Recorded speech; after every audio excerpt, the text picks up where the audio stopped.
Halo, kembali lagi dengan Tuan Guru. Tahu nggak, ada wali yang menyebarkan Islam tanpa ceramah panjang.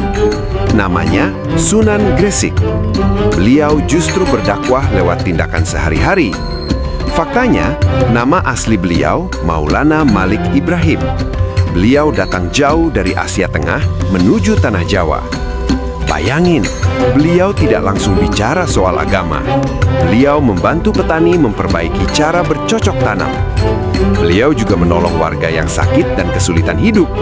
Nah, dari situ masyarakat mulai percaya kepadanya. Kisah ini terjadi di pesisir Gresik, Jawa Timur, sekitar abad ke-14. Saat itu, wilayahnya ramai pedagang dari berbagai negeri. Yang bikin menarik, banyak orang masuk Islam tanpa dipaksa. Ternyata mereka tersentuh oleh akhlak Sunan Gresik. Perlahan Islam mulai berkembang di pesisir Jawa.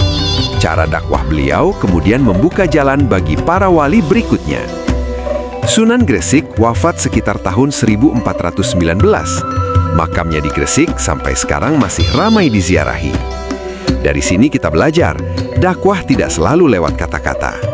Menurut kamu, kenapa akhlak baik bisa mengubah banyak orang? Jawab di kolom komentar ya. Follow, like, dan share video ini biar sejarah kita nggak hilang. Halo, kembali lagi dengan Tuan Guru. Tahu nggak, ada ulama yang datang dari jauh lalu mengubah Jawa. Namanya Sunan Ampel. Nama aslinya Raden Rahmat, seorang ulama yang sangat dihormati. Faktanya, Raden Rahmat datang ke Jawa sekitar pertengahan abad ke-15 untuk menyebarkan Islam. Beliau berasal dari keluarga ulama di wilayah Champa, daerah yang sekarang termasuk Vietnam. Jadi, sejak kecil, Raden Rahmat sudah tumbuh di lingkungan ilmu dan pendidikan agama. Nah, sekitar tahun 1440-an, beliau tiba di Jawa, lalu menetap di daerah Ampel, Surabaya. Yang bikin menarik, banyak muridnya kemudian menjadi tokoh besar dalam Wali Songo. Dari pesantren yang beliau dirikan, ajaran Islam menyebar luas ke berbagai daerah di Jawa. Ternyata, Sunan Ampel wafat sekitar tahun 1481 dan dimakamkan di kawasan Ampel, Surabaya. Dari sini kita belajar, ilmu dan keteladanan bisa meninggalkan warisan panjang. Menurut kamu, kenapa dakwah lembut lebih mudah diterima masyarakat? Jawab di kolom komentar ya. Follow, like, dan share video ini biar sejarah kita nggak hilang. Halo, kembali lagi dengan Tuan Guru. Tahu nggak, rahasia dakwah Sunan Bonang ternyata sesederhana ini. Nah, ini cerita tentang Sunan Bonang, atau yang punya nama asli Raden Maulana Makhdum Ibrahim. Faktanya, beliau adalah putra Sunan Ampel dan jadi tokoh penting dalam memperluas dakwah Islam. Jadi, beliau nggak cuma berdakwah biasa, tapi juga membimbing masyarakat dengan pendekatan budaya. Beliau menyisipkan ajaran Islam ke dalam musik, tembang, dan kebiasaan sehari-hari masyarakat. Nah, beliau banyak berdakwah di pesisir Jawa, terutama di daerah Tuban dan sekitarnya. Yang bikin menarik, nama Bonang diambil dari alat musik yang sering beliau gunakan saat berdakwah. Akhirnya, Islam bisa diterima luas karena terasa dekat dan gak bertentangan dengan kebiasaan mereka. Ternyata, beliau wafat sekitar tahun 1525 Masehi dan dimakamkan di daerah Tuban. Dari sini kita belajar, walau sudah wafat ratusan tahun lalu, ajarannya tetap hidup. Menurut kamu gimana? Jawab di kolom komentar ya. Jangan lupa follow, like, dan share video ini, biar sejarah kita nggak hilang. Halo, kembali lagi dengan Tuan Guru. Tahu nggak, ada wali yang justru terkenal karena bantu orang dulu, baru ngajarin agama. Jadi, kita lagi ngomongin Sunan Derajat yang punya nama asli Raden Qasim. Faktanya, beliau adalah putra dari Sunan Ampel dan berperan besar dalam penyebaran Islam. Bayangin, beliau nggak langsung ngajarin agama, tapi mulai dari bantu kehidupan masyarakat dulu. Nah, lewat cara itu, orang jadi percaya, lalu pelan-pelan menerima ajaran Islam tanpa paksaan. Beliau berdakwah di pesisir Lamongan, Jawa Timur, dekat jalur perdagangan ramai waktu itu. Yang bikin menarik, beliau dikenal dengan gelar derajat karena mengangkat derajat hidup masyarakat. Jadi, Islam menyebar dengan damai karena masyarakat merasa dibantu, bukan dipaksa. Uniknya lagi, Raden Qasim wafat sekitar tahun 1522 dan dikenang karena ajaran sosialnya. Dari sini kita belajar, kebaikan kecil bisa jadi jalan dakwah besar. Kamu sendiri gimana? Jawab di kolom komentar ya.